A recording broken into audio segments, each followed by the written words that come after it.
Assalamualaikum Ustaz, Waalaikumsalam warahmatullahi wabarakatuh. Ini belum saya baca. Jika kita berobat ke tempat semacam Pak Haji, mungkin Anda, bukan kita. Saya tidak ikut. Oke.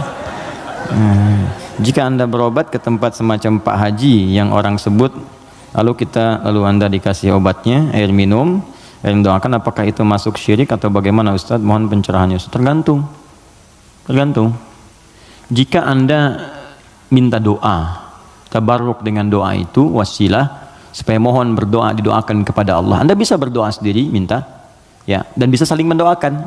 Nabi kadang saling mendoakan dengan sahabat, doakan. Bahkan Nabi minta dibacakan oleh Abdullah bin Mas'ud Al-Quran. Abdullah bin Mas'ud datang sini, coba bacakan surat ini. Kata Abdullah bin Mas'ud, ya Rasulullah, Anda kan yang Nabi, tapi saya ingin mendengar bacaanmu. Sesama sahabat saling mendoakan, biasa, saling ketemu, doakan, itu biasa. Dan boleh, adabnya boleh. Anda ketemu ulama, minta doa. Dulu kami begitu, bertemu ulama, minta doa, Syekh, doakan kami, doa kami. Sekarang agak beda, orang ketemu Ustaz, minta foto. Ketemu ulama, minta selfie deh. Lengkapilah dengan doa yang ditempatkan di hati, itu doanya. Ya, doanya, minta doa kebaikan. Nah, boleh Anda, silahkan kalau datang. Itu dalilnya diantaranya Quran surah ke-5 tadi, ayat 35. Ya ayyuhalladzina amanu taqullaha wabtaghu ilaihil wasilah. Hai orang-orang beriman, tingkatkan takwamu kepada Allah, cari wasilah untuk mendekat kepada Allah. Apa diantaranya? Kisah yang paling tepat untuk menjawab ini adalah tentang Al-Fatihah itu. Jadi ada seorang yang sakit tadi, ya, kepala suku di Arab, sakit kemudian zaman itu, lalu dia minta kepada para sahabat, ngutus ajudannya, ya, untuk bertanya, ada nggak yang bisa menyembuhkan? Kata sahabat, Allah yang sembuhkan. Datang didoakan dengan baca Al-Fatihah. Itu kan paling gampang. Ketika didoakan itu dengan baca Al-Fatihah, sembuh. Saat sembuh itu dikasihlah kemudian kambing beberapa ekor. Takut, dibawalah kepada Nabi. Ini indah sekali. Dilaporkan kepada Nabi karena takut kambing itu gratifikasi. Tuh, ini bagus sekali. Jadi takut nih, saya takut salah nih, dibawa ke Nabi. Nabi, tadi ada orang sakit, terus minta bantuan. Saya ingat ajaran Anda, baca Al-Fatihah, saya bacakan. Habis itu dikasih kambing begini. Nabi langsung senyum, ketawa, tabassama dhahikan. Gitu kan? Kurang lebih. Kata Nabi, tahu dari mana engkau Al-Fatihah bisa punya manfaat seperti itu? Maka kata Nabi, bagikan kambingnya, coba berikan aku bagiannya. Maksudnya Nabi, yuk kita nikmati sama-sama itu. Silakan kita nikmati, syukur kepada Allah Subhanahu wa taala. Ini artinya dalil yang membolehkan kita datang minta doa misalnya. Ya, ke orang saleh, ulama, tapi syaratnya kita pun berdoa dulu, minta sama Allah, minta, lalu Allah lebih senang kita minta kepada Allah dengan bahasa hati kita. Setelah itu kita berwasilah minta pada orang saleh yang baik, minta kebaikan, lalu dia doakan kepada kita semua. Jelas sampai sini? Baik. Kalau ada yang khusus semacam tertentu, ada pengaruh jin atau apa, biasanya dia diangkat tuh, mengangkat sesuatu yang bukan dari tempatnya. Ini bukan dari tempatnya, saya angkat, ini spidol, tempatnya bukan dalam gelas, lalu saya angkat. Jin tempatnya bukan di tubuh kita, kita angkat. Bahasa Arabnya raka, ya, raka yarka, atau raka yaraki tarqiyatan wa ruqyatan, maka disebut ruqyah namanya. Terus ya, ada ruqyah. Ruqyah itu macam-macam, ada yang dengan bacaan saja, ada yang dengan air misalnya, air terus diminum, ya. Ada yang dulu ruqyah terkenal sekali, orang soleh, dia sakit, punya anak sakit, sakitnya lumpuh semua. Nah, begitu lumpuh, ini orangnya baik sekali, kesolehannya nampak pada prasangka baiknya. Jadi semua yang datang prasangka baik aja. Malam-malam, Bu, bayangkan ada perampok datang tengah malam. Ini kisah ini sangat populer sekali. Perampok serombongan datang ke rumahnya. Karena prasangka baik ini dikira mujahid fisabilillah mampir. Dulu kan bukan kayak kita sekarang kan, rombongan mujahid dengan ini kan nggak kelihatan tuh. Malam-malam datang dikira mujahid. Begitu dibuka pintu, oh ahlan wa sahlan mujahid, masya Allah, silahkan masuk. Bayangkan perampok disuruh masuk. Disebut mujahid fisabilillah, datang. Akhirnya apa yang terjadi? Silahkan, duduk dulu, istirahat dulu, mandi dulu. Dimintalah berwudu semua. Tolong para mujahid silahkan berwudu dulu. Ya, wudu supaya apa? Salah satunya, ternyata di bawah keran itu dia simpan bejana untuk menampung air wudu mereka.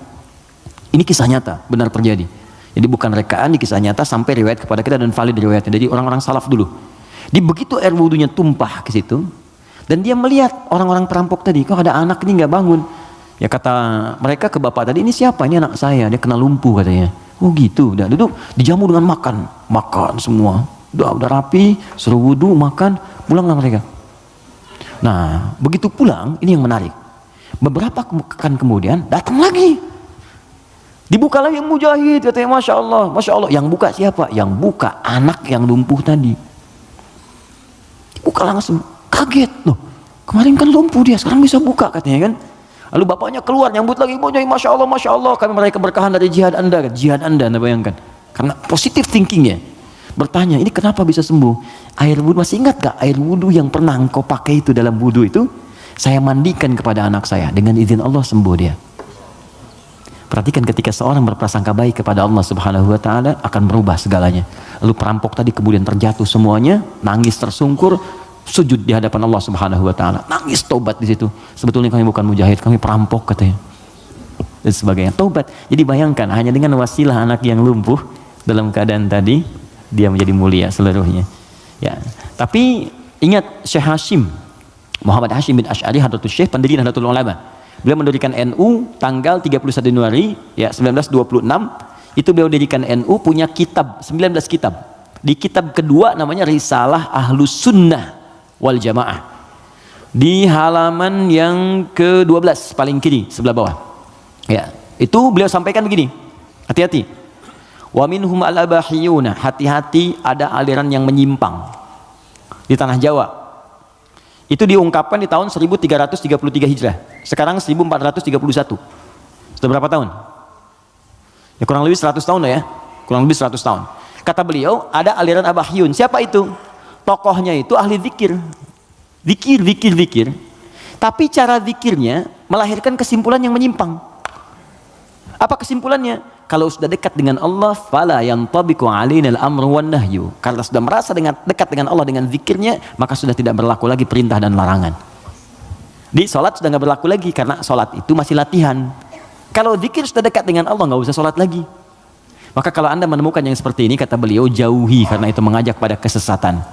Anda datang tiba-tiba, ya mungkin panggilannya kiai gitu kan, ya pakai jubah lebih lebar daripada Batman, kadang-kadang kan tertukar lah sekarang atribut kiai dengan dukun itu disama-samain, ini susah gitu kan.